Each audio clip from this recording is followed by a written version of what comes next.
Now watching the Innovation Box podcast brought to you by Uzeto Engineering.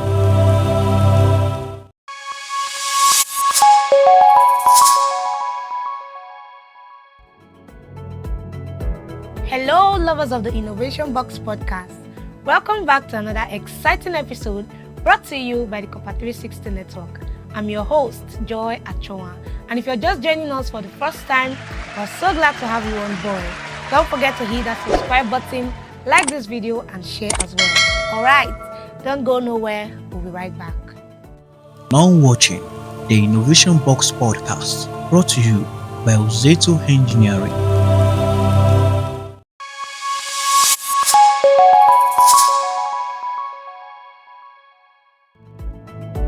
Welcome back, viewers. As you can see, we have two amazing guests with us. I would like to, get to know you. Starting from my left, could you please introduce yourself to the viewers? Okay, my name is Mary Sebastian Bruno. It's 7 Copper from Ego local government area. Okay. About Hi everyone, my name is Mustafa. I'm a 7 Cop member at Ego Education Center, Ikobo local government, Benin City, Edo State. Nice being on the show today. Thank you so much. We're so glad to have you in the studio. Okay, so our guests today, they just completed their project, the NSC project, their CDS project, right? So I'd like you to give us a brief, introduction about what your project was, what your project was about. Okay, my project was, the title is StudentPreneurship Ignition. It's centered on educating and inspiring student-preneurs, student entrepreneurs, and we hosted it at the University of Benin Department of Entrepreneurship. Okay, all right. So the project was basically about informing students about entrepreneurship. Yes, the basic. So that's why the name was StudentPreneurship. Yeah. Okay, that's a catchy name. And what about you, Mustafa? Yes. Oh, all right. When I began my NYC journey here in Edo State, I came face to face with, should I say, two undeniable reality. The first one is seeing science student with so much potentials, yet little exposures to practical aspect of science, and also seeing young guys battling silently with drug addiction. So I think I couldn't just save, so I had to solve, and that's what birthed the vision, which I titled STEM Education Empowerment, Anti-Drug Abuse Awareness and Rehabilitation Support. Okay, wow, these are very beautiful innovations.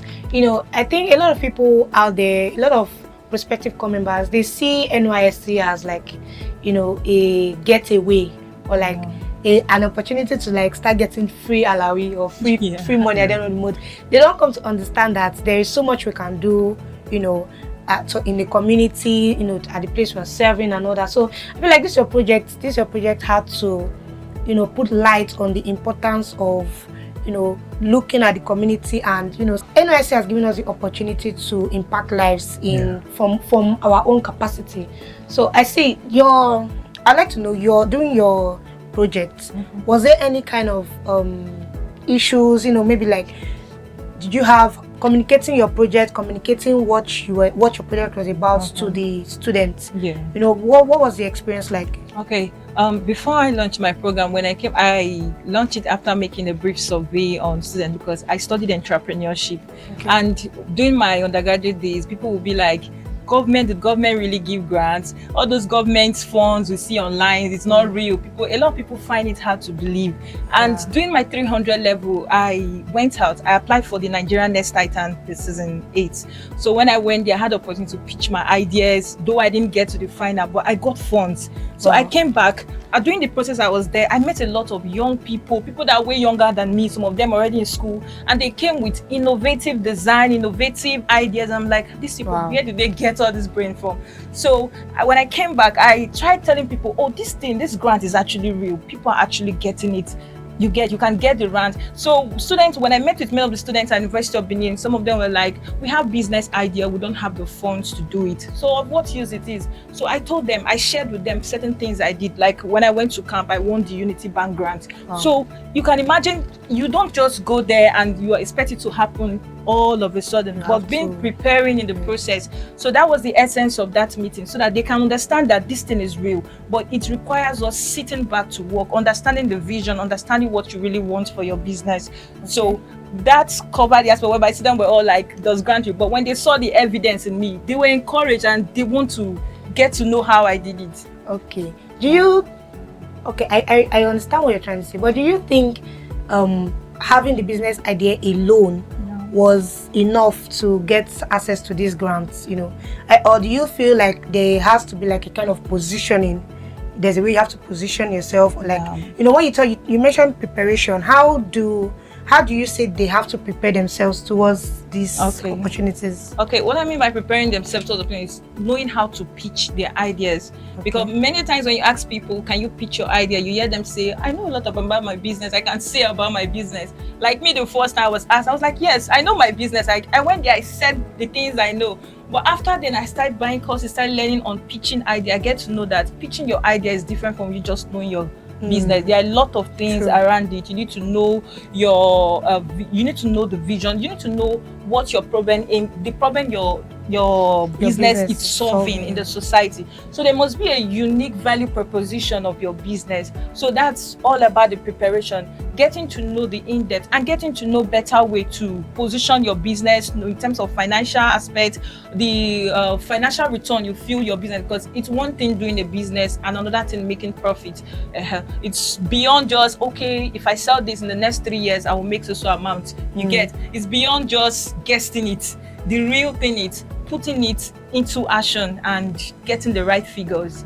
Wow, that's really inspiring. I believe it's something that a lot of youths need to know. A lot of us are into businesses. I believe, in fact, about 98%, if not 100% of youths in Nigeria are into business, one business or the other, but they just don't know the importance of positioning themselves properly, because I believe there are opportunities for financial support for businesses, but you need to know how to pitch your business, position yourself in such a way that people are encouraged to invest or to help you set up your business properly. But that's a really good one. Thank you so much. Moving on to you, Mustafa. Okay. Your project was about drug abuse, was about science.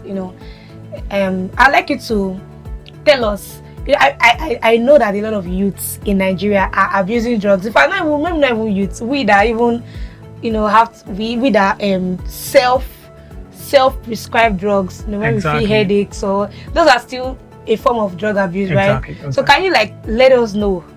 Let us know more about it. Thank you for that question.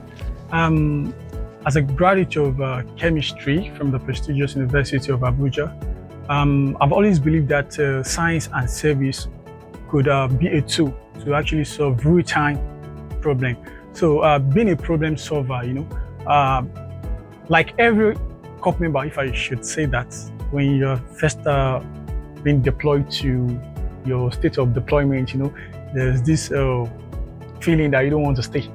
Exactly. So at first I was interested in serving in a juicy place like every other person, Then when I got myself being deployed to, or let me say when NYSC took me to an education center, the dream change, from trying to find a juicy PPA to trying to make impact. So then I now started feeling like, me that was thinking that I was looking for somewhere where I can actually learn more, and now I'm being brought to a place where I need to pass what I know to the next generation or the younger ones. Then the ideas start coming in. I saw a lot of students, they are sound, they are very intelligent, but all what they know is just the theoretical aspect of science. I feel like, there is a need to help by coming in with my own little knowledge in terms of practical aspect of science, and that's birth the STEM education empowerment idea. And what's that meant for? It's to bring science to life, bring it to reality, let them have hands-on experiments, and ignite their minds so that we can be able to have next generation of scientists, engineers, and innovators. I believe if you check the countries that are doing very well, they have people, they have young ones who are innovators, who are thinking outside the box. So I believe Nigeria at this present moment, we should grow, over theoretical learning alone. We should use our hands to do things. So outside that, we're able to organize the program in 2 schools.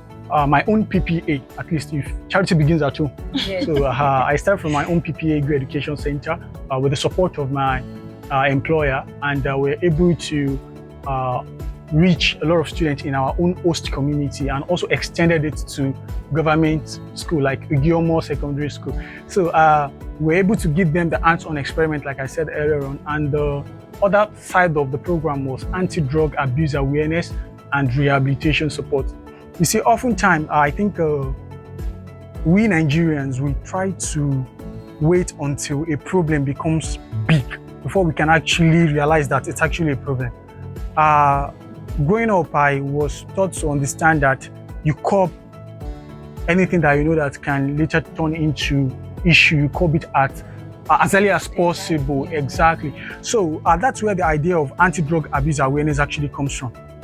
Because I've done my survey, my research, and I discovered that most people that are into drugs now, they actually got exposed to those things when they were at tender age. Maybe seeing their parents using it, seeing one uncle using it, they are being sent to buy it, and before you know it, they tend to even do it worse than the people that they learned it from. So I felt the need that, okay, as I'm trying as much as possible to put them through on hands-on experiment, I can also use that opportunity to educate them ahead. And I'm even pretty sure that most of them are actually seeing people using alcohol or cigarettes, they are seeing it already. It's not something that they are not aware of, they know, but they are not being educated about the side effect of all this. And the abuse of over-the-counter drugs, you can easily enter pharmacy, buy anyhow drug. They are used to all these things. They are seeing people doing it. So I felt the need that exactly we need to also educate them about the side effect of drug abuse. So that's birthed the idea of anti-drug abuse awareness to create drug-free lifestyle for our people. We didn't do that for just the students.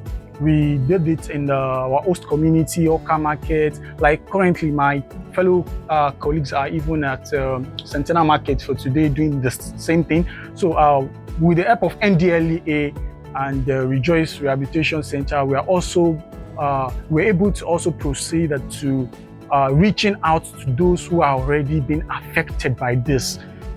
We are talking about people who have not gone into it. Okay, what about people that are already into this? They need help. We can't just neglect those people.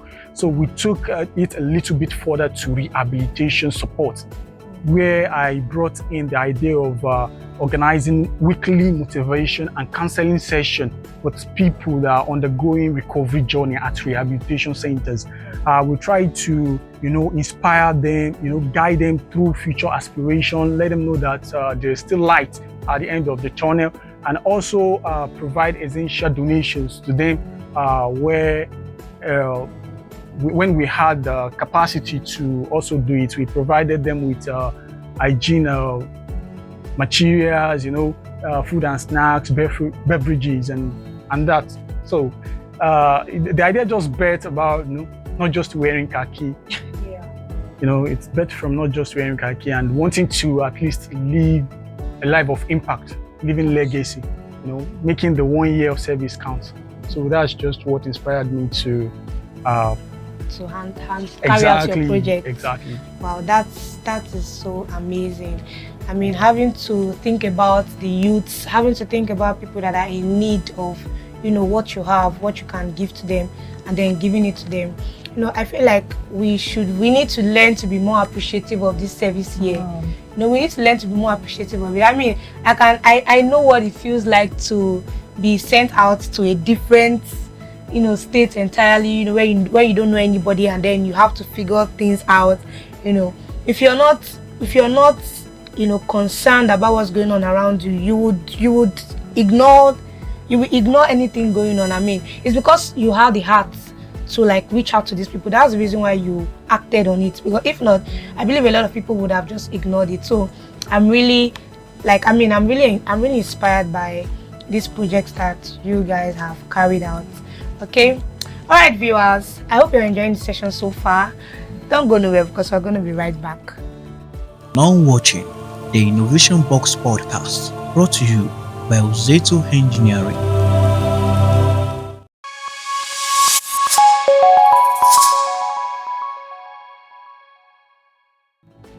Mustafa, Okay. Mustafa. Yeah, you mentioned something earlier, when you talked about the rehabilitation center. You Yeah. had a project here at rehabilitation centers. I don't know if it was one or two. Okay, so I want to know, how was the response of these people? How did they accept, what the messages you came to give them? Was there like a positive response? I'd like us to know. That's a very nice question. Actually, when the idea of going to rehabilitation came on, I had to have a conversation with my LGI, Yoruba Local Government Inspector. She's a very supportive person, and she's one of the backbone towards this project. Support was really massive, and our encouragement, because it takes courage to face those people. Sincerely speaking, the first day I entered the rehabilitation center, I felt a little bit like a novice, but at the same time, I had to shoulder it, When I approached them, seeing me wearing khaki, actually first give them that impression, let's see what this guy has to say, And I think they are also surprised. They don't see people coming to even see them, talk to them, listen to them. Because most of the time, I believe that the issue that people face is they have a lot of things to say, but no one to listen. So that listening here, they really appreciated it. But on set, when we first started, they were very quiet. They often tend to want to hear what I have to say, rather than them sharing their own problem with me. And my own focus was to hear them speaking, because I believe that a problem shared is half solved. So if they can have that trust in me and communicate their problem with me, we can be able to profile solutions together. So that's why the first day I went there, we did an introduction and I took them on building trust. My focus was to get them to know how to build trust again. At least they should learn how to build it with me. I believe that when they can build trust with me, they can trust me with their information. So they were very responsive, yes. And I could say that even before I finished a month with them, they've started being interactive. When I come in, they'll be like, Ajoya, come by, read, start that kind of thing. So we tend to roll on a guy man level, and sometimes we gist, we have one-on-one conversation. Then they started trusting me with their personal stories, stories that touches the heart, But the maturity comes in knowing how to deal with people's information. Do you get? And it demands a lot of emotional width. Yes, if I should use that word, mental healthiness. To listen to people's painful stories. See their struggles, their relapses. See them when they are hopeless, and you stand there firm in front of them and trying to give them hope, believing that every recovery souls, needs the chance to live again. So it demands a lot of emotional strength. But at the end of the day, it's all worth it. Yeah. So there was no kind of, okay, you mentioned that at the beginning they were quite there was reluctance. Yeah, they were resistant, But then they started to give in, they started to accept you and all that and share that story. And so in general, you feel like at the end of the day, they were impacted, Exactly. Right? They were impacted, they got the message. Exactly. They got the message you exactly brought to them. Exactly. Wow, And sorry for cutting you short. No. The aim was even to, change their mindset. I believe that if one is doing something wrong, the person in him or herself knows if what he is doing is right or wrong. But you see, sometimes there's this self-actualization or this realization that comes from within, that until you make people to realize something themselves, not you telling them, not hearing them sitting down and reflecting on some certain things, they would not change. So our aim was just to, help them to set their mindset right and be ready to receive healing. Because I used to tell them that healing comes from within. It comes from inside. Even if the people that are giving them support, regardless of how those people are trying, if they themselves are not ready to change, it will not really yield any results. So it's really impactful. And before I did more than 3 months with them. Actually, I started with them April this year, and we just rounded up like a week or two ago. So I've had a lot of them. Like, let me even say the people that we started the program together are fully recovered, and they are out of rehabilitation center already. So we're able to carry out the program at Rejoice Rehabilitation Center in the Upper Sapomba, and also NDLEA Command Edo State Rehabilitation Centers. That's huge. I mean, I'm glad that at the end of the day, there was change happening. They say change don't happen at once. But like it already started, you could see it. It starts from acceptance. Yes. You accept that, oh, this is the problem, and this is what you need to do, and from there it just kicks off. Yeah. So that was already change in progress. Exactly. Right. So I'm glad to hear that. So moving on to Mary, I'm sure you have, listening to all of these, I'm sure you're like, what would you say, or what do you have to say about this kind of project that had to talk about drug abuse, I feel like a lot of people, we may never even know what exactly is the reason people go into drugs. Some people say maybe because of depression, some people say they want to feel like maybe peer pressure and all of that. But another reason could be that maybe they don't have anything going on with them, right? They might not even have a vision. Maybe they've been neglected for too long. They don't even think they can dream. What would you think? Do you think in a way entrepreneurship would have, if they had that mind for entrepreneurship, do you think so? Yes, of course. I believe with entrepreneurship, they can actually find their potential, because the thing is, in the process of entrepreneurship, you get to even know yourself more too. So aside you just trying to build something, you're also building your own self in the process too. So like those people with those drugs issues, I feel very well if the society can actually give them that acceptance and getting them equipped in other areas, maybe learning a skill, because sometimes some of them might be, aside peer pressures, it can be no financial support, or maybe they don't get that push.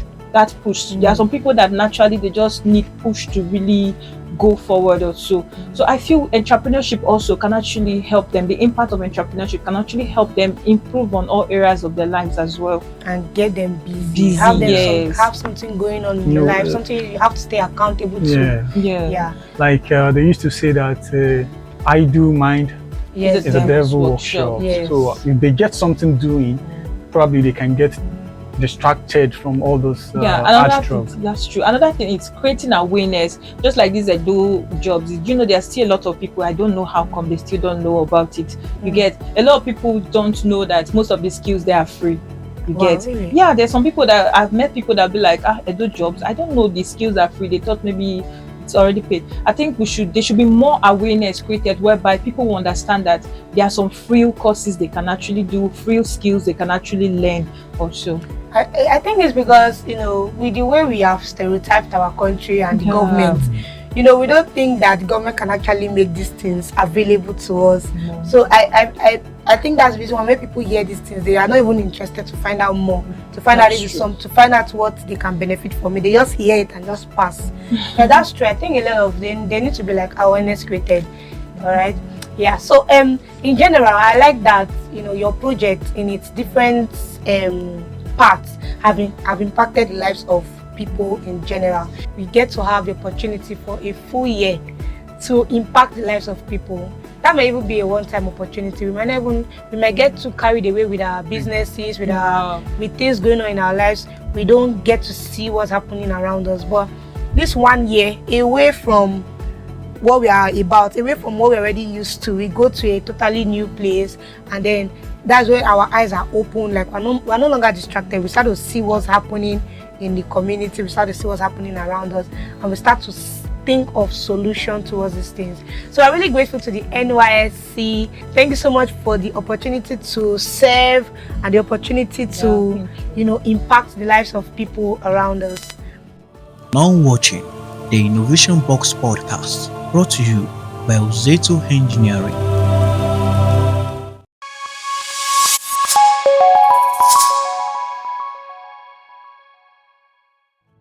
What would you have to say to the prospective core members, right?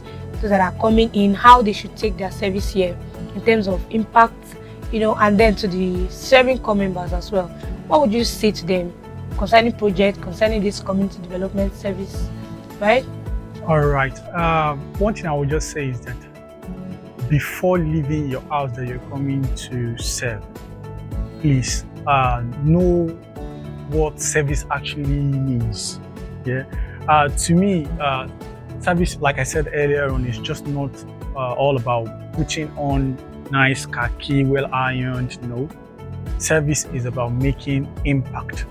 It's about leaving legacy in the community where you are being posted to. Whether you find yourself in a very big PPA or a smaller PPA, the purpose of NYSC is for self-development and for you to also contribute back to the community where you are being posted to. So we should learn to live life of impact, as anything we do, even if it's small, will always count. Yeah. Okay, for me, as I will always say, be open to growth, irrespective of the cost that might come with it. If you can dream it, then God can fund it. That's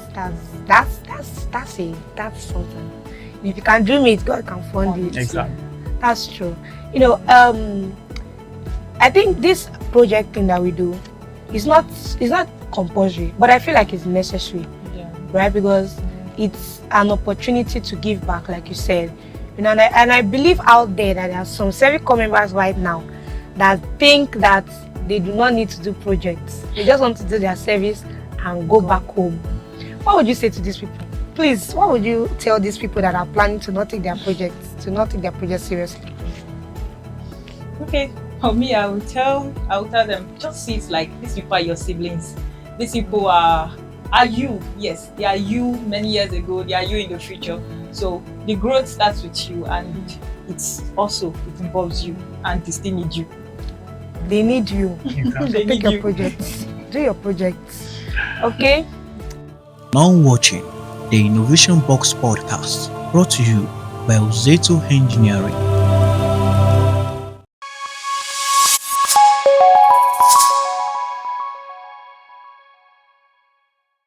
What do you think about the Innovation Box podcast? You guys are doing a fantastic job. This is a very good innovation, giving corporate members the platform to speak and be listening to. The Lord is your strength. Keep up the good work. Yeah. How about you, maybe? Can you tell us what you think of this platform and the opportunity to share our experiences in our various communities? For me, I've been following this platform even before I got into the NYC, and I think it's very unique. Reason being, it has a way of portraying what the corpers go through, and at the same time bringing in attention in terms of solutions. So when people like me, when I have issues, I'm wondering, like when I want to come to camp, like how's the camp house like? I go back to the Copper 360 group page, and I see certain things. So I feel it's encouraging, and thank you so much. We're so glad to have you on the Copper 360 Network channel and on the Innovation Box podcast. Thanks so much for coming around. Thank you so much for hosting us. I hope you enjoyed the session so far. I hope you enjoyed this episode. A big thank you to our guests, Papa Mustafa and Papa Mary. Thank you for joining us right here in the studio. If you have not hit that subscribe button, kindly do so right now. Like this video, drop a comment, share your experience with us. Let us know what you want the world to know as well. I also want to thank the Copper 360 Network for the platform, and a big thank you to our executive producer, Mr. Waheed Ozeto. Thank you so much, sir, for the opportunity. I remain your host, Joy Achonwa. I'll see you in the next episode. Bye-bye. Bye. Now watching the Innovation Box podcast, brought to you by Ozeto Engineering.